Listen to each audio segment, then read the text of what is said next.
Hello everyone, good evening. स्वागत है आप सभी का ऑनलाइन स्टडी में। तो आज हम बात करने वाले हैं डेली मॉक टेस्ट का लूसेंट बुक से, जो हमारा सीरीज चल रहा था। आज इसका पार्ट 33 है। ठीक है, अगर आपने इससे पहले के बाकी के पार्ट्स को नहीं देखा तो प्लेलिस्ट चेक कर लीजिएगा, वहाँ पे आपको सारी वीडियो मिल जाएंगी, जिसमें हम लोग 60 क्वेश्चंस देखते हैं। 50 क्वेश्चंस जो होता है हमारा लूसेंट बुक से होता है और 10 क्वेश्चंस करंट अफेयर से होता है। ठीक है, और साथ ही साथ जो मैंने आपको होमवर्क में पढ़ने को लिए दिया था उसका टेस्ट भी हम यहाँ पे देखेंगे। तो चलिए शुरू करते हैं। तो देखिए फर्स्ट क्वेश्चन क्या कह रहे हैं कि टीपू सुल्तान की राजधानी क्या थी। सबसे पहले तो मैं आपको ये रिकमेंड करूंगा कि अपने साथ एक नोटबुक और पेन लेकर के बैठ जाइए और सभी क्वेश्चंस का राइट आंसर अटेम्प्ट कीजिए। अगर आप ऐसा नहीं कर सकते तो बस क्वेश्चंस को पढ़िए और राइट आंसर जल्दी से कमेंट करते चलिए, ताकि आपको लगे कि ये एकदम बिल्कुल लाइव वाली फीलिंग है और साथ ही साथ आप क्वेश्चंस को कितना जल्दी अटेम्प्ट कर सकते हैं वो आपको पता चलेगा। तो टीपू सुल्तान की राजधानी क्या होगा? राइट आंसर होगा ऑप्शन ए, श्रीरंगपट्टनम। ऑप्शन हम ए को टिक करेंगे। सेकेंड क्वेश्चन कह रहा है कि ब्रिटिश शासन के दौरान भारत में उद्योग का कोई भी स्वतंत्र विकास नहीं हुआ, इसका कारण क्या था? इसका कारण है कि भारी उद्योगों का अभाव। ऑप्शन ए करेक्ट आंसर है। क्वेश्चन नंबर थर्ड, प्रसिद्ध 10 राजाओं का युद्ध दशराज युद्ध किस तट पर लड़ा गया था? ऑप्शन डी को टिक करेंगे, परुसड़ी। और परुसड़ी जो प्राचीन नाम था किसका था? रावी नदी का प्राचीन नाम था। धर्मशास्त्रों में भूराजस्व की दर क्या थी? धर्मशास्त्रों में भू राजस्व की जो दर थी वो 1/6। ऑप्शन सी करेक्ट आंसर है। हरिहर एवं बोका ने जिस संत के प्रभाव में आकर विजयनगर राज्य की स्थापना की थी उनका नाम क्या था? करेक्ट आंसर होगा ऑप्शन ए, माधव विद्यारण्य। ठीक है, माधव विद्यारण्य के प्रभाव में आकर उन्होंने इस राज्य की स्थापना की थी और संगम नाम रखा गया था अपने पिता के नाम पर। ठीक है ना, ध्यान रखेंगे। चलिए अगला क्वेश्चन क्या कह रहा है कि किसने कहा मनुष्य एक सामाजिक प्राणी है? ये क्वेश्चन इंपॉर्टेंट है, याद रखेंगे कि मनुष्य एक सामाजिक प्राणी है। ये बात कही गई थी अरस्तु के द्वारा। नेक्स्ट क्वेश्चन कि इसरो किसका संक्षिप्त रूप है? इसरो का पूर्ण रूप बताइए क्या होगा? इसरो का पूर्ण रूप अगर हम यहाँ पे देखें तो Indian Space Research Organisation. Option B को टिक करेंगे। इसरो से कुछ पॉइंट्स जो कि आप याद रखेंगे, जैसे कि भारतीय अंतरिक्ष अनुसंधान संगठन भारत का एक राष्ट्रीय अंतरिक्ष संस्थान है जिसका मुख्यालय बेंगलुरु में है। इसके संस्थापक विक्रम अंबालाल साराभाई थे। इसकी स्थापना 15 अगस्त 1969 को की गई थी। एक क्वेश्चन आप जल्दी से कमेंट करके बताइए कि वर्तमान में इसरो के अध्यक्ष कौन है? ठीक है, वर्तमान में इसरो के अध्यक्ष कौन है? नेक्स्ट क्वेश्चन कि विश्व उपभोक्ता अधिकार दिवस कब मनाया जाता है? विश्व उपभोक्ता अधिकार दिवस प्रत्येक वर्ष 15 मार्च को मनाया जाता है और ये क्वेश्चंस बहुत ज़्यादा इंपॉर्टेंट है, याद रखेंगे। अगर क्वेश्चंस पूछ ले कि राष्ट्रीय उपभोक्ता अधिकार दिवस कब मनाया जाता है तो ध्यान रखेंगे 24 दिसंबर को मनाया जाता है। ठीक है, 24 दिसंबर को प्रत्येक वर्ष राष्ट्रीय उपभोक्ता अधिकार दिवस के रूप में मनाते हैं। 7 सितंबर जो होता है विश्व स्वास्थ्य दिवस और 10 दिसंबर बहुत बार पूछा गया है जो कि विश्व मानवाधिकार दिवस। क्लियर। अगला क्वेश्चन लीलावती पुस्तक संबंधित है। लीलावती पुस्तक संबंधित है। इस क्वेश्चन का राइट आंसर हो जाता है ऑप्शन ए, गणित से संबंधित है लीलावती। ठीक है, गणित से संबंधित है। नेक्स्ट क्वेश्चन कि निम्नलिखित युग में से कौन एक सुमेलित नहीं है? कौन एक सही तरीके से सुमेलित नहीं है? कलिंग पुरस्कार विज्ञान की लोकप्रियता के लिए दिया जाता है। डेविन कोहेन पुरस्कार साहित्य के लिए। बॉरलॉग पुरस्कार कृषि के क्षेत्र में, बिल्कुल सही।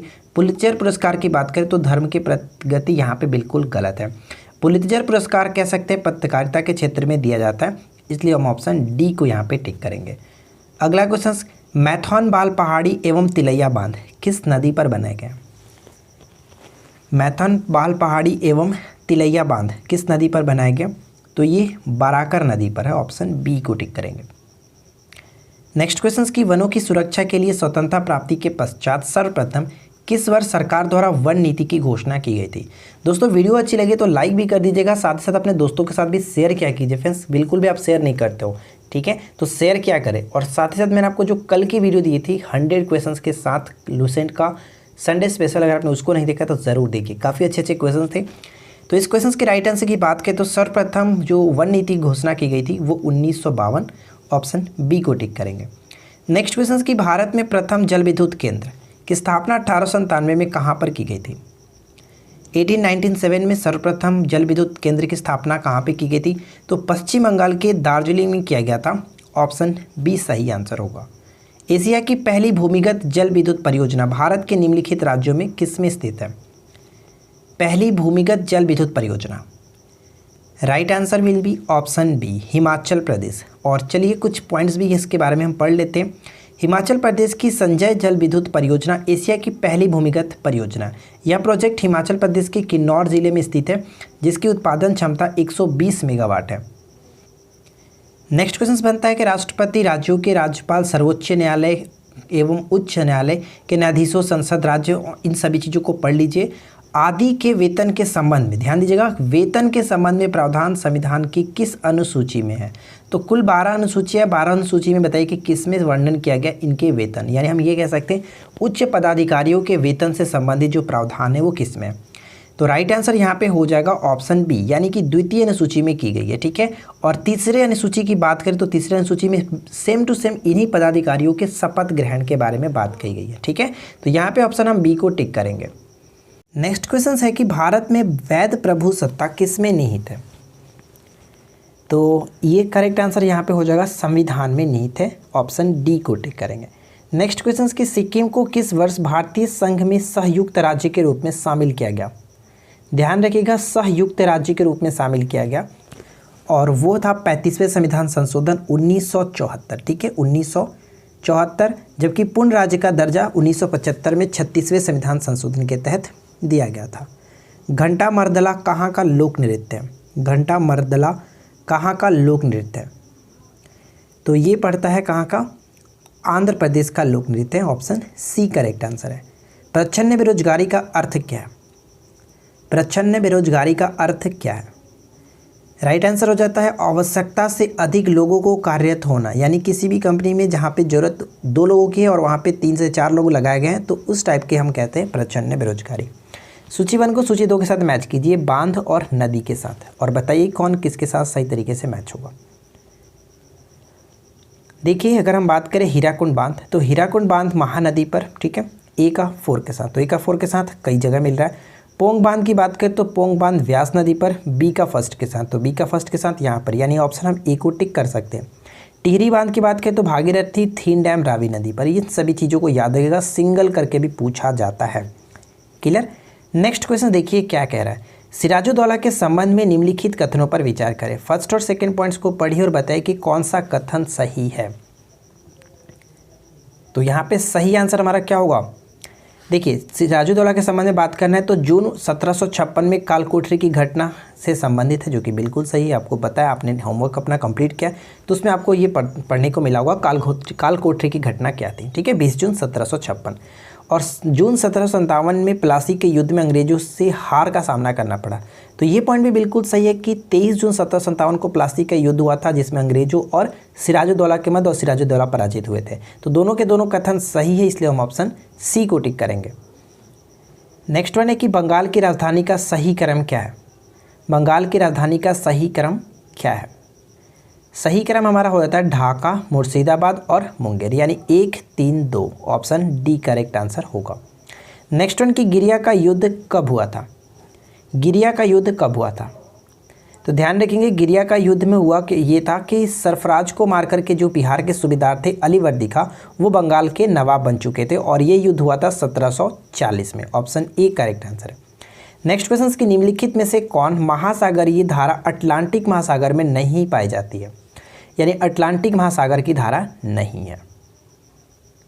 तो ध्यान रखिएगा, जो करेक्ट आंसर यहाँ पे होगा पेरू धारा, और पेरू धारा को ही हम्बोल्ट की जलधारा के नाम से जाना जाता है, और हम्बोल्ट की जलधारा प्रशांत महासागर की ठंडी जलधारा है। ठीक है, ऑप्शन हम यहाँ पे सी को टिक करेंगे। नेक्स्ट वन है कि निम्नलिखित में से कौन सी 3 गर्म समुद्री जलधारा है? गर्म समुद्री जलधारा है। तो करेक्ट आंसर होता है option D, gulf stream, Mozambique और ब्राज़ील। ये तीनों के तीनों गर्म जलधारा है। अगला क्वेश्चन की विश्व की सबसे तेज बहने वाली महासागरीय जलधारा है। सबसे तेज बहने वाली महासागरीय जलधारा कौन है? गल्फ स्ट्रीम, यूरोप के गर्म कंबल के नाम से जाने जाने वाली गल्फ स्ट्रीम जलधारा। ठीक है। नेक्स्ट वन की विषुवत रेखा के समानांतर काल्पित रेखा क्या कहलाती है? विषुवत रेखा के समानांतर काल्पित रेखा क्या कहलाती है? तो ध्यान रखेंगे, विषुवत रेखा के समानांतर, और आपको पता है कि ग्लोब पर अगर हम बात करें तो ग्लोब पर विषुवत रेखा कुछ इस तरह से बीचों बीच से होकर के 0 डिग्री, और इसी के अगर हम समानांतर की अगर बात करें, इस तरह से जो लाइन खींची जाती है उसको हम लोग अक्षांश रेखाएं कहते हैं। ऑप्शन ए करेक्ट आंसर होगा। नेक्स्ट वन की डोरिस का प्रचलित नाम क्या है? मोलास्का डोरिस जो है इसका प्रचलित नाम क्या है? तो इसका प्रचलित नाम समुद्री नींबू हो जाता है, ध्यान रखेंगे। अगर हम कौड़ी की बात करें तो कौड़ी कह सकते हैं सिप्रिया, ठीक है, सिप्रिया। और अगर हम यहाँ पे देखें जो समुद्री खरगोश, तो समुद्री खरगोश जो है वो उसको हम लोग क्या कहते हैं? एप्लेसिया, ठीक है, एप्लेसिया मोलास्का होता है। कटल फिश किसके अंतर्गत आता है? तो ये सीपियाँ होती हैं, ठीक है, सीपिया को कटल फिश के अंतर्गत रखा जाता है। चलिए नेक्स्ट वन बनता है कि तिलचट्टा, झींगा मछली, केकड़ा निम्नलिखित में से किस संघ के अंतर्गत आते हैं? और यहाँ से कई सारे क्वेश्चंस पूछे जाते हैं, ध्यान रखिएगा कि तिलचट्टा, झींगा मछली, केकड़ा और कह सकते हैं खटमल, मक्खी, मच्छर, मधुमक्खी, टीडी, इस सभी के अंतर ये जो होते हैं वो आर्थ्रोपोडा के अंतर्गत आते हैं। ऑप्शन बी करेक्ट होगा। नेक्स्ट क्वेश्चन की मोलास्का के संदर्भ में निम्नलिखित कथनों पर विचार करें। मोलास्का के संदर्भ में, तो देखिए मोलास्का के संदर्भ में फर्स्ट पॉइंट क्या कह रहा है कि इसमें श्वसन जो होते हैं गिल्स और टीनिडिया द्वारा होता है, बिल्कुल सही है। और इनका उत्सर्जन वृक्क के द्वारा होता है। अगर आपने होमवर्क अपना पढ़ा होगा तो डेफिनेटली आपको ये चीज़ पता होगा। तो कह सकते हैं कि दोनों के दोनों कथन सही है, ऑप्शन सी को टिक करेंगे। और ये काफ़ी अच्छे क्वेश्चन से याद रखिएगा। नेक्स्ट वन कह रहा है कि भारत की मुख्य भूमि को रामेश्वरम द्वीप से कौन अलग करता है? भारत की मुख्य भूमि को रामेश्वरम द्वीप से कौन अलग करता है? Right answer will be option B, Pamban channel, option B को टिक करेंगे। नेक्स्ट वन कह रहा है कि झीलों के नाम और संबंधित देश के साथ आपको मैच करना है, तो बताइए कौन किसके साथ सही तरीके से मैच होगा। चलिए हम यहाँ पे मैच करते हैं। अरल सागर की बात करें तो काजाकिस्तान के साथ मैच होगा, ए का 2 के साथ, ए का 2 के साथ 2 ऑप्शंस मिल रहा है। चलिए मिशिगन झील की बात करें तो मिशिगन झील हमारा बन जाता है संयुक्त राज्य अमेरिका, बी का 3 के साथ, तो बी का 3 के साथ हम यहाँ पे देख सकते हैं, इसलिए राइट आंसर हमारा ऑप्शन बी होगा। उसी तरह से ग्रेट बैरियर झील कनाडा में और आयर झील की बात करें तो ये ऑस्ट्रेलिया में, ये सभी इंपॉर्टेंट है, याद रखेंगे। नेक्स्ट क्वेश्चन बनता है कि भारतीय संविधान के किन अनुच्छेदों में नागरिकता संबंधी प्रावधान है? भारतीय संविधान के किन अनुच्छेदों में नागरिकता संबंधी प्रावधान है? तो यहाँ पे करेक्ट आंसर क्या होगा? ऑप्शन बी को टिक करेंगे, नागरिकता संबंधी प्रावधान 5 से 11, ऑप्शन बी करेक्ट आंसर है। नेक्स्ट वन की भारतीय संविधान की कौन सी विशेष व्यवस्था इंग्लैंड से ली गई है? भारतीय संविधान की कौन सी विशेष व्यवस्था इंग्लैंड से ली गई है? तो राइट आंसर यहाँ पे हो जाता है ऑप्शन ए, संसदीय प्रणाली, ठीक है, संसदीय प्रणाली ब्रिटेन से ली गई है। नेक्स्ट क्वेश्चन की संविधान सभा की प्रारूप समिति द्वारा प्रस्तुत प्रारूप संविधान में कितनी अनुसूचियाँ थी? उस वक्त जो संविधान का प्रारूप जब तैयार किया गया था तो उस समय कितनी अनुसूचियाँ थी? 8 अनुसूचियाँ थी और वर्तमान में 12 अनुसूचियाँ। नेक्स्ट वन की भारत के नियंत्रक एवं महालेखा परीक्षक किसके लिए मुख्य लेखाकार तथा लेखा परीक्षक के रूप में कार्य करता है? तो ये जो होते हैं राज्य और केंद्र दोनों के लिए कार्य करते हैं, संघ तथा राज्य सरकार के लिए, सी करेक्ट होगा। भारत का राष्ट्रीय आय का मुख्य स्रोत क्या है? तो मैं आपको इससे पहले कई बार बता चुका हूं कि हमारे राष्ट्रीय आय में जीडीपी में सबसे बड़ा योगदान जो होता है तृतीय क्षेत्र यानी सेवा क्षेत्र का होता है, इसलिए हम ऑप्शन बी यहाँ पे करेक्ट आंसर को टिक करेंगे। 2011 की जनगणना के अनुसार किस केंद्र शासित प्रदेश में साक्षरता प्रतिशत अधिकतम है? ध्यान रखेंगे केंद्र शासित प्रदेश की बात की जा रही है, तो केंद्र शासित प्रदेश में सबसे अधिक साक्षरता प्रतिशत के अकॉर्डिंग में देखें तो Lakshadweep, option D correct answer होगा। नेक्स्ट वन है कि भारत का प्रथम राष्ट्रीय उद्यान कौन सा है? भारत का प्रथम राष्ट्रीय उद्यान के रूप में मान्यता प्राप्त कौन है? तो उत्तराखंड में स्थित कार्बेट राष्ट्रीय उद्यान, ठीक है, Corbett national park, option D को टिक करेंगे। चलिए बाकी को भी ध्यान जान लेते हैं। कान्हा राष्ट्रीय उद्यान मध्य प्रदेश में, दुधवा जो है उत्तर प्रदेश में और राजाजी राष्ट्रीय उद्यान उत्तराखंड में ही स्थित है। नेक्स्ट क्वेश्चन क्या कह रहा है कि विरोहर का शाब्दिक अर्थ क्या है? विरोहर का शाब्दिक अर्थ क्या है? देखिए विरोहर एक प्रकार की जनजाति होती है और इसका सही आंसर है जंगल का आदमी, इसका शाब्दिक अर्थ होता है जंगल का आदमी। चलिए कुछ पॉइंट्स यहाँ पे नोट डाउन किया, पढ़ सकते हैं कि विरोहर भारत की एक प्रमुख जनजाति है, मुख्यतः छत्तीसगढ़ के रायगढ़ जिले में निवास करने वाली विरोहर जनजाति विशेष जनजातियों में शामिल है। तो ये पॉइंट्स इंपॉर्टेंट है, याद रखेंगे। और यहाँ पे एक छोटा सा मजेदार पॉइंट भी लिखा गया कि विरोहर जनजाति के संबंध में ये मान्यता है कि ये जिस पेड़ को छू देते हैं उस पर कभी बंदर नहीं चढ़ता है, ठीक है, ये इस लॉजिक को थोड़ा सा समझिएगा। चलिए अगला पॉइंट्स की मुद्रा स्वयं का निर्माण करती है, यह परिभाषा किसने प्रस्तुत की थी? मुद्रा स्वयं का निर्माण करती है, यह परिभाषा किसने प्रस्तुत की थी? तो राइट आंसर हो जाता है ऑप्शन सी, क्रॉमर, ठीक है, क्रॉमर को टिक करेंगे। नेक्स्ट क्वेश्चन की भारत सरकार द्वारा नई खनिज नीति की घोषणा कब की गई थी? तो इसकी घोषणा की गई थी 2008 में, ऑप्शन डी को टिक करेंगे 2008। नेक्स्ट क्वेश्चन की भारत में आर्थिक नियोजन के प्रमुख उद्देश्य रहे हैं, आर्थिक नियोजन के प्रमुख उद्देश्य रहे हैं। तो यहाँ पे करेक्ट आंसर हमारा होगा क्या, आर्थिक समृद्धि एवं आत्मनिर्भरता, पूर्ण रोजगार के साथ आर्थिक असमानताओं में कमी, गरीबी उन्मूलन तथा आधुनिकीकरण, यानी ऑप्शन डी करेक्ट आंसर होगा उपयुक्त में से सभी। ठीक है। नेक्स्ट क्वेश्चन की मोहिनीअट्टम नृत्य जो कि विकास किस राज्य में हुआ है, मोहिनीअट्टम रूप का विकास किस राज्य में हुआ है। तो करेक्ट आंसर क्या होगा, ऑप्शन डी, यानी मोहिनीअट्टम जो कि केरल से संबंधित है और एक शास्त्रीय नृत्य के रूप में जाना जाता है। नेक्स्ट क्वेश्चन का राइट आंसर बताइए क्या होगा कि विश्व खाद्य दिवस कब मनाया जाता है। विश्व खाद्य दिवस प्रत्येक वर्ष 16 अक्टूबर को मनाया जाता है, यानी ऑप्शन हम यहाँ पे डी को टिक करेंगे। ठीक है, चलिए आगे की तरफ बढ़ते हैं। नेक्स्ट क्वेश्चन से कि शहनामा के रचनाकार कौन है, शहनामा के रचनाकार कौन है। तो करेक्ट आंसर होगा ऑप्शन बी फिरदौसी। ठीक है, फिरदौसी थे शहनामा के रचनाकार। नेक्स्ट वन की ज्ञानपीठ पुरस्कार दिया जाता है, भारतीय ज्ञानपीठ पुरस्कार दिया जाता है। तो भारतीय ज्ञानपीठ पुरस्कार दिया जाता है, कह सकते हैं ऑप्शन हम सी, यानी कि भारतीय भाषाओं के साहित्यकारों को रचनात्मक लेखन के लिए प्रोत्साहन करने के लिए, ऑप्शन सी को टिक करेंगे। नेक्स्ट क्वेश्चन की भारत के केंद्रीय स्तर पर लेखांकन एवं लेखा परीक्षण किसके अधिकार क्षेत्र में आता है। तो ये किसके अधिकार क्षेत्र में आता है, नियंत्रक एवं महालेखा परीक्षक। ठीक है, नियंत्रक एवं महालेखा परीक्षक के संबंध में जो जो पॉइंट्स आपको पता है जल्दी से कमेंट करके बताइएगा। बहुत कंजूसी करते हैं आप लोग, जो क्वेश्चंस आपसे पूछ जाता है आप लोग कमेंट करके नहीं बताते हो। यार आप ही लोगों के लिए पूछता हूँ ताकि आपका रिवाइज होता रहे, लेकिन कुछ लोग समझते हैं कि इतना मेहनत कौन करने जाए। मत कीजिए मेहनत, बिल्कुल मत कीजिए, कोई प्रॉब्लम नहीं है, जिनको करना है वो करेंगे। नेक्स्ट क्वेश्चन देखिए क्या कह रहे हैं, लोकसभा का विरोधी दल के पहले मान्यता प्राप्त नेता कौन थे। लोकसभा का विरोधी दल के पहले मान्यता प्राप्त नेता कौन थे। तो यहाँ पे सही आंसर क्या होगा, राम सुभग सिंह। ठीक है, राम सुभग सिंह को टिक करेंगे। नेक्स्ट क्वेश्चन की संविधान में जोड़ी गई 10वीं अनुसूची किससे संबंधित है, और ये मोस्ट इंपॉर्टेंट क्वेश्चन है। 10वीं अनुसूची का संबंध दल बदल के आधार पर अयोग्यता संबंधी प्रावधानों से, जो कि 52वें संविधान संशोधन 1985 के तहत जोड़ा गया था। ये दोनों अक्सर पूछा जाता है, याद रखिएगा। चलिए नेक्स्ट क्वेश्चन की भारत के 72वें गणतंत्र दिवस परेड में किस देश के 30 सेवा बल दस्ते में भाग लिया। तो हाल ही में जो भाग लिया गया वो बांग्लादेश। ठीक है, बांग्लादेश। और सबसे अच्छा झांकी का पुरस्कार किसे मिला गया, उत्तर प्रदेश को दिया गया, ये ध्यान रखेंगे।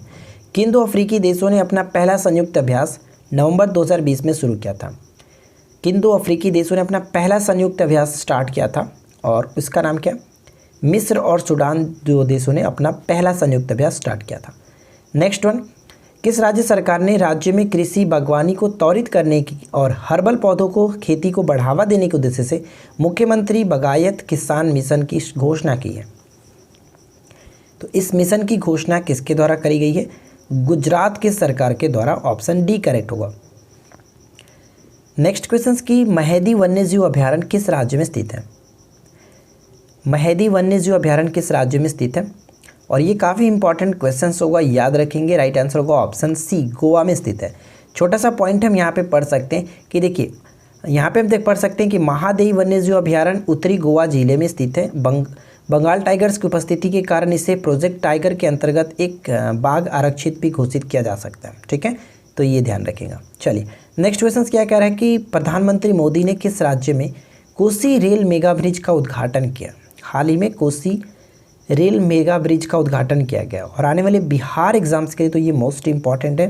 Right answer will be option D. ठीक है, बिहार में ही किया गया, याद रखेंगे।